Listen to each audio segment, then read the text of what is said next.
In today's conversation, Birgit Koopsen, a mixed media artist and gel printing expert, shares her creative journey, techniques, and insights into the world of gel printing. She discusses her love for color, the evolution of her art, and the importance of sharing work online. Birgit also highlights her upcoming workshop, Gel Printing Unraveled, which aims to teach both beginners and experienced artists about gel printing techniques and the creative process. Be sure to listen all the way through as Birgit shares a $20 coupon code with us for that course. Hi, I'm Cindy Jones-Lantier, your host for Beyond the Brayer. I'm a longtime gel printer and the owner of the Gel Print Enthusiast group on Facebook. Before we dive into today's episode, I'd love to invite you to connect with our community. If gel printing is your thing, come join us in the Gel Print Enthusiast group on Facebook. Not on Facebook? No worries. You can follow Beyond the Brayer on Instagram or head over to beyondthebrayer.com for full show notes and all the links. Birgit Koopsen is a printmaker and a mixed media artist who loves color and experimenting with paints, inks, and all kinds of mediums. Her art is mostly bright and colorful with a lot of layers. She loves color in all aspects of life, art, and society. Her favorite art tool is a gel plate, and her favorite mediums are acrylic paint, pan pastels, watercolor pencils, and paint markers. She loves printing with found objects, trash, and botanicals. Image transfer printing is one of her favorite techniques. Birgit started printing in 2013 and started offering gel printing classes 2 years later. In 2026, she became a lead brand ambassador for Jelly Arts and creates reels and tutorial videos for Jelly Art social media. Besides that, she has had the honor to be a guest teacher on many online events like Creative Jumpstart, Wanderlust, Lifebook, Gratitude Junk Journal, and more. She also offers workshops in her own online school. Birgit started doing live online classes during COVID, but before that, she had the privilege to travel the world teaching in-person classes from the US and Canada to India and Australia and almost every Western European country. Birgit lives in the Netherlands in a little village called Winsum, which is exactly what you imagine a Dutch village to be. It has canals, 2 windmills, 3 churches, and is surrounded by green fields with sheep, cows, and horses. There are even tulip fields nearby. She is a happy wife, married to the love of her life since 1986, a proud mom of 3, and an even prouder grandma of the most adorable grandson in the world. She's her cat's maid and her horse's servant, and she's good with that. For more about Birgit, you can look at her website, www.birgitkoopsen.com, or find her on Instagram at Birgit_Koopsen. Birgit, welcome. Thank you. Thank you so much for having me. It's so nice to talk with you. Yes. Can you tell us a little bit more about your creative background? Like, have you always been crafty and arty, or did you study art in school, or just how did all that go? I've always been creative. As a child, I did a lot of drawing and I really enjoyed that. I graduated in drawing and art history in high school, and then I wanted to go to art school. And in that time, everybody seemed to want to go to art school, and it was a lottery. I was not even invited to show my portfolio. So it was just a lottery, and I didn't get in. And then I decided to work for a year and then try again. But yeah, after a year, I had a good job and I moved in with my then boyfriend. And, so I never went to art school. I just did a lot of courses. I did all kinds of things from sculpting to figure drawing and etching. I've done a lot of different things. And then at some point, I was introduced to scrapbooking. And so I started scrapbooking, and it was really nice for me because I could combine so many different crafts and art forms into that one thing. So yeah, that's basically how I got into what I am doing now. So, how did you first get into gel printing? Well, at some point, I realized that in my scrapbooking, I enjoyed more the making of the background papers and my own embellishments. I liked that more than making the actual scrapbook pages. So I kind of was introduced to art journaling. So it went from scrapbooking more into art journaling. And but I was still also scrapbooking, and I went to CHA a couple of years in a row in Los Angeles. I don't know if that's still the biggest scrapbooking event in the world, but back then it was really huge. So I went there a couple of times, and then in 2013, the gel plate was introduced at CHA. And I took a workshop from Julie van Balzer, and she showed how to work with the gel plate. And we all got a quarter of an 8x10 gel plate. They cut them in fours, and we could take them home. So I took it home, and then I started experimenting, and that's how I got into it. That sounds so much fun. I love It was CHA. I haven't been in several years, but me it's neither. just an amazing experience, isn't it? Yes. Do you Yes. remember that first gel print? Yes, I remember exactly what we did in the class because I took a class at CHA, and I remember how we did the layering. And then I got home and I had no clue. I couldn't recall how we did it in class. And the first gel prints I made were like just one layer of color and a white background. So all the texture that I created in my was white because of the white background of the paper. And I really had to learn, and there were not a lot of there was not a lot of info online. There was not a lot of videos or tutorials or where you could find out how it was done. So I just literally taught myself to gel print Excellent. just by doing it and keep doing it. That's really the best way to learn how to do it is to just Absolutely. do it. Just do it. Yeah. So, how would you describe your gel print style? Oh, that's a hard one. Layered and colorful. That sounds right. What are your go-to materials and tools? Well, for gel printing, definitely acrylic paint. I've tried a lot of different mediums on the gel plate. I basically tried everything I have on hand, from the craziest inks and paints and all kinds of powders and stuff and pastas and stuff on my gel plate. And there were some fun mediums, but nothing that stuck to me like acrylic paint. So in the end, acrylic paint is my go-to medium together with pen pastel.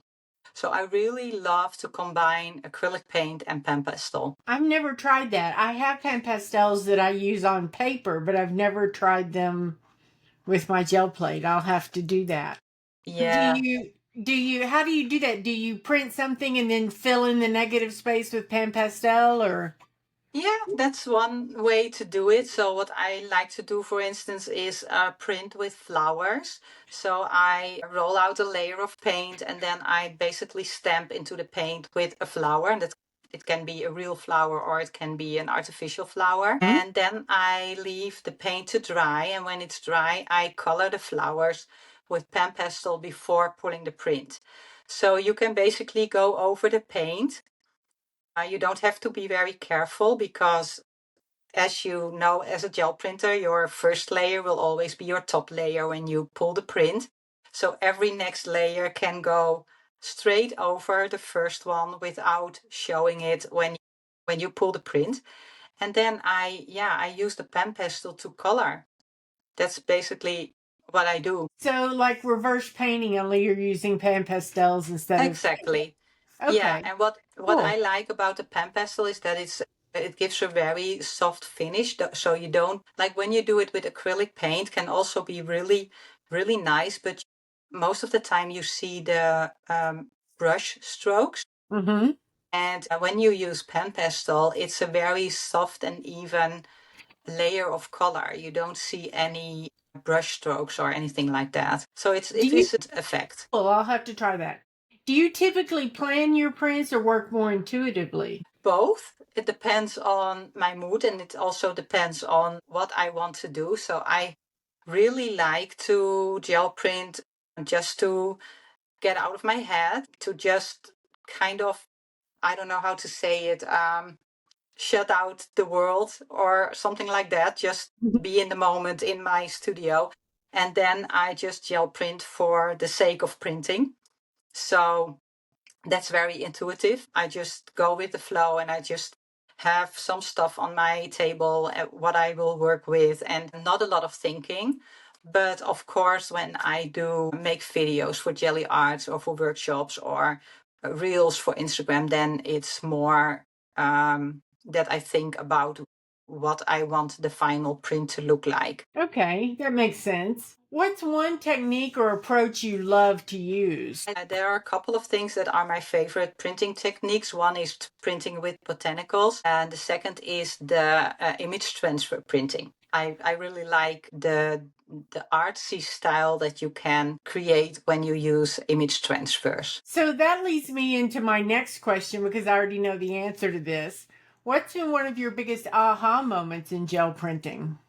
That must be the moment that I discovered image transfer printing was an actual thing. And as you know, a lot of people discover the same things in different times, and can't I don't know if I was the first to discover it, but I was the first to put a video online about image transfer printing, and it was a real aha moment. It was I was making a print, and the paper that I was printing on was smaller than my gel plate. And because I didn't want my hands to get dirty with paint, I just grabbed the first sheet of paper that I had on hand, and it was a magazine page from a glossy magazine. So I put it on top of my paper and I rubbed it. And then when I lifted it up, the edges around my paper showed the image from the magazine, and I was like, what is happening here? This is weird. How is this happening?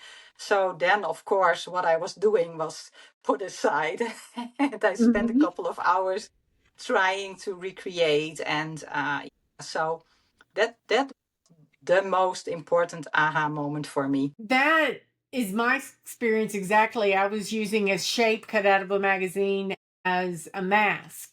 And I had put paint down and then put the mask over it and was going to put more paint or pull it or whatever. But when I took the mask off, the Yeah. image was on the plate. And I was like, this is so cool. Yeah, that is really nice when you discover something like that and you had no idea that it was possible. And then even nicer if you try again and it's actually working and you can recreate it. That's the best. It is. It is. Yeah. I had trouble for a long time recreating magazine resist transfers on purpose. I could do them by accident, but I couldn't do them on purpose. But I think I finally got my problems figured out there. Oh, that's great. Are there any techniques or tools you found tricky to master? I know there are people who absolutely love printing with stamping inks, and I do like to create some kind of a frosty look with stamping inks, which you can very nicely achieve with how it's called leaves and botanicals. You can create a really nice frosty look, but that's always for me something that I can predict quite a lot of things, kind of it's going to look like this or it's going to look like that. But with the frosty look, it's always I'm either lucky or I'm not. And I don't seem to know what I'm exactly doing when I'm doing it right. And I also don't understand what I do wrong when it's going wrong. That's a hard one. Yeah, that is a hard one. So, what is the role of the gel print community in your creative life? Of the community, I have to say that I'm quite a loner. I also kind of deliberately, I hope that's the right word, kind of stay out of those communities because I don't really want to be influenced by it. Hmm. So I want to know for myself that the things that I come up with and the prints that I make, that they are not made because I saw it somewhere, or because it's a trend, or because, I rather have it come from me. So I'm not really active in print communities, not on Facebook, not on Instagram. I'm basically on Instagram and Facebook just because I needed to show my work, but not to follow a lot of people.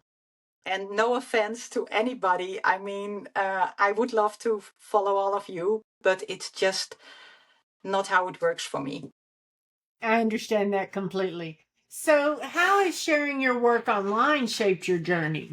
That has been very important, actually. In that same period that I went to a CHA, people told me I should have a blog. So I started a blog, and then once Instagram came up, I decided to also do Instagram, and then I very soon realized that Instagram was for me much better than a blog, or for instance Facebook, because I'm not about the long stories and I'm very visual. I just want to see pictures.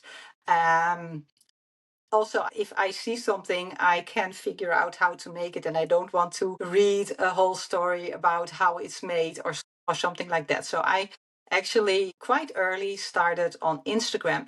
And then when I went to CHA, I posted on Instagram that I was going to be there to Los Angeles. And a store owner from Los Angeles saw that, and she invited me to come and teach at her store while I was there in California. And that was a huge thing, of course. Me coming from the Netherlands and teaching in the US, where scrapbooking back then, it was still scrapbooking. It came from the US, right? And I was from the Netherlands, and I was invited to teach at her store. And that was the beginning. I think once you start sharing that you've been abroad to teach, then more stores and organizers of events are going to invite you. So that was the first little, how do you call it, little stone that started rolling down the hill, getting bigger and bigger and bigger. And then once you start doing that, then it gets more and more and more. So if I hadn't been online posting about me going to CHA, I have no idea if I would be here doing what I am doing right now. No idea. Isn't it wonderful how one thing just leads to another, and Yeah, then you find yourself in the most amazing place? absolutely. Yeah, I have sometimes, especially in the time that I was still teaching a scrapbooking workshop, there were a lot of people asking me, I want to do what you do. How do I do it? And I was like, I have no idea. I have no idea how I got here. It just happened to me. It just happened. And I'm very grateful and I'm very happy about it. But I don't know what it is that I do that made this happen to me. I have no idea. It was not planned. I could not even imagine that this could be my job, that I could actually live from teaching gel printing or scrapbooking or whatever. I had no idea. But I'm very happy that I can, because I'm basically never working. I'm always just doing my hobby. Just playing. Yeah, having fun. That's great. If you can have fun at your work, that's amazing. Absolutely.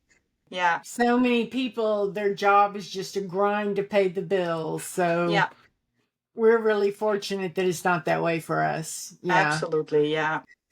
So let's do a rapid fire round. Okay. Ghost print or first pull? And that, rapid, right?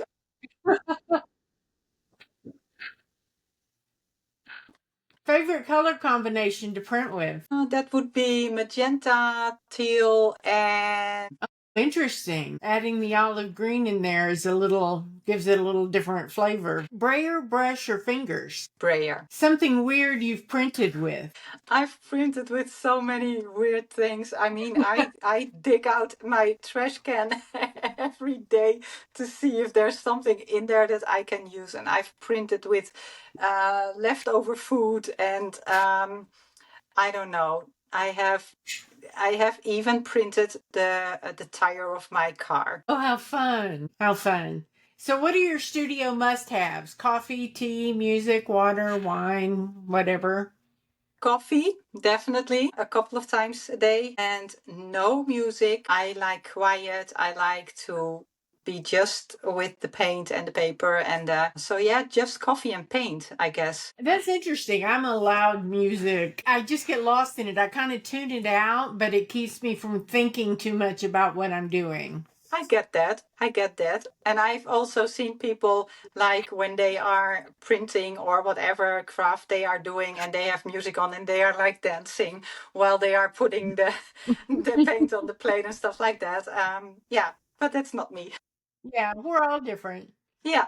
So I know you have an online workshop school and you have a new class coming up. Can you tell us about that new class? Yes, so it's called Gel Printing Unraveled and then Beyond the Basics. I've done the class 2 times before in 21 and 23, and it's a 6-week live workshop. So there are 6 live classes of about 2 hours, but knowing me, it will probably be 2.5 or maybe even a little bit more.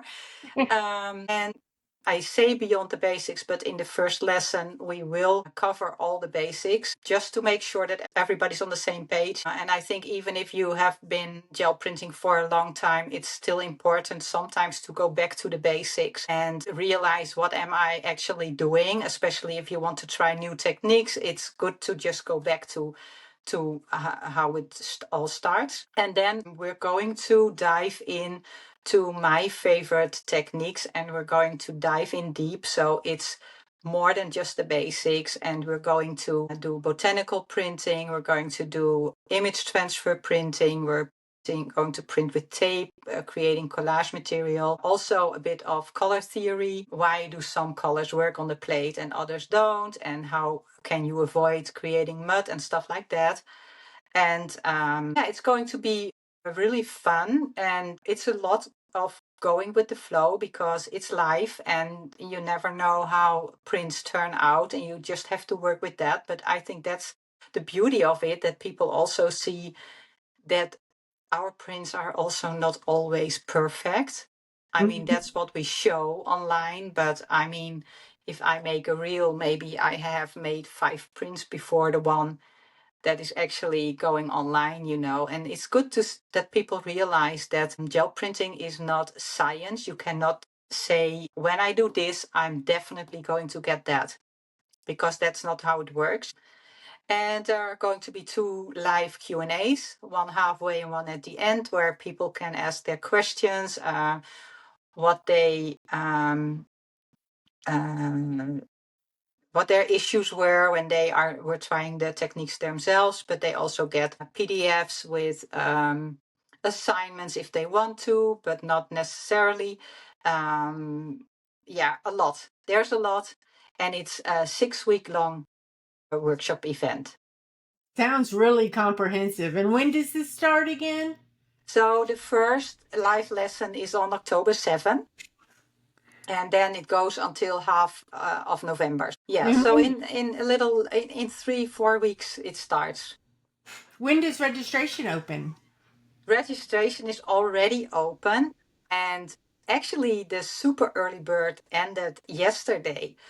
But for the listeners to this podcast, I have a coupon code, and if they use the coupon code, they can still get the workshop for the super early bird price, which means $50 off the regular price.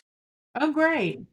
So if they sign up for the workshop and use coupon code GEL20, they get $20 off the early bird price, which is now, and then they will have the same as the super early bird price. All So that's right. a Thank you very special much. coupon code. And that's gel 20. GEL20, yes. All one word. Yeah, so gel, GEL, and then 2. Got it. Thank you very much, Birgit. That's very generous of you. Yeah, you're welcome. You're welcome. So yeah, it's the early bird is now on, which is €20 more than, or $20. It's dollars. It's not euros. It's American dollars. It's $20 more than the super early bird. But if you are a listener to this podcast, then you get the $20 off, and you still have the super early bird. Great. Thank you again. And I'll put that in the show notes along with a link where you can register. So, Great. Thank you so much. yeah, I am looking forward to the class. I'm going to look at it and see if I can make it fit in my schedule. That would be nice. That would be really nice. Thank you for giving me the opportunity to talk about it. Oh, you're welcome. I know we teachers love to talk about our classes. Yeah. So, where can listeners find you online?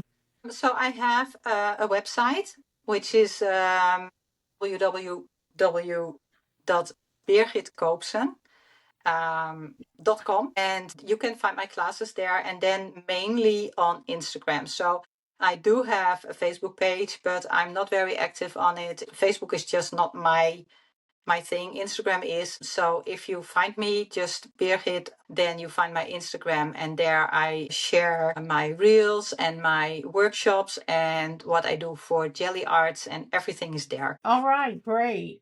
And so, what advice do you have? Anything you'd share with someone who's just starting out? I think the most important part when you just start out is less is more. I think most people who just start gel printing use way too much paint, and that's not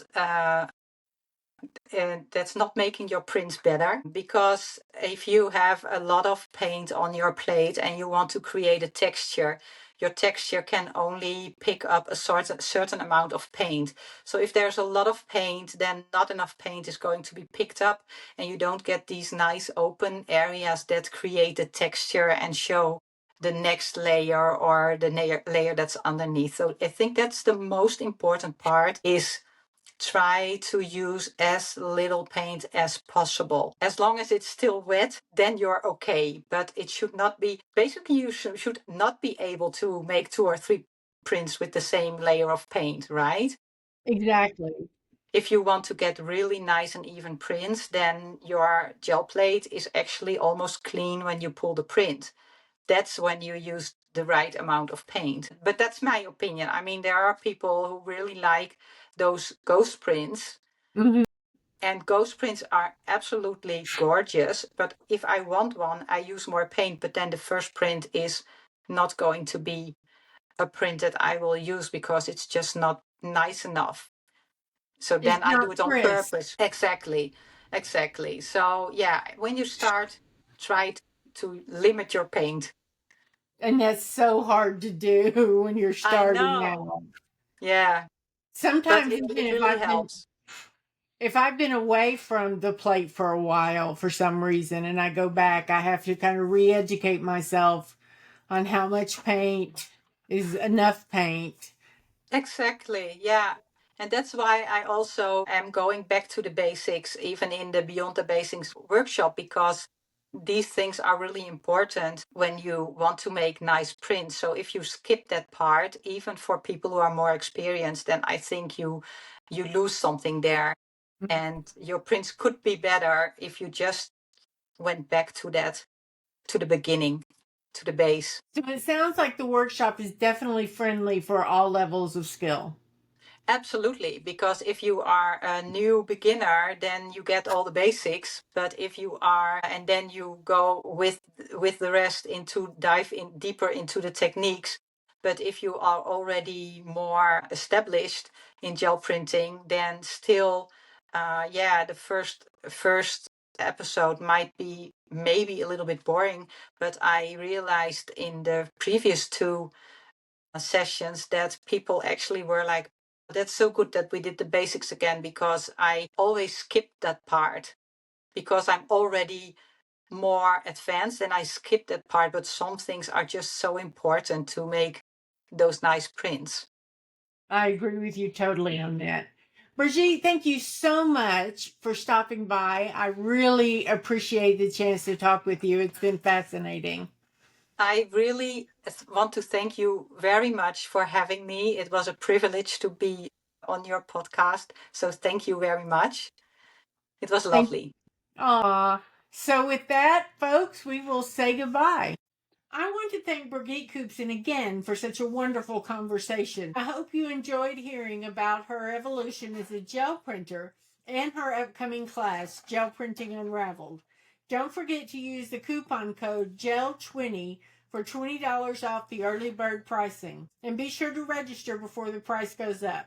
My name is Cindy Jones-Lantier, and you've been listening to Beyond the Brayer, the only podcast that rolls out the messy, magical world of gel print artists, one layer at a time. If you enjoyed today's conversation, please consider subscribing and leaving a review on Apple Podcasts, Spotify, or Podchaser. Tell your friends and come back next week for another engaging conversation. You can visit the website at beyondthebrayer.com for show notes, useful links, and contact information. Until next week, keep that brayer rolling.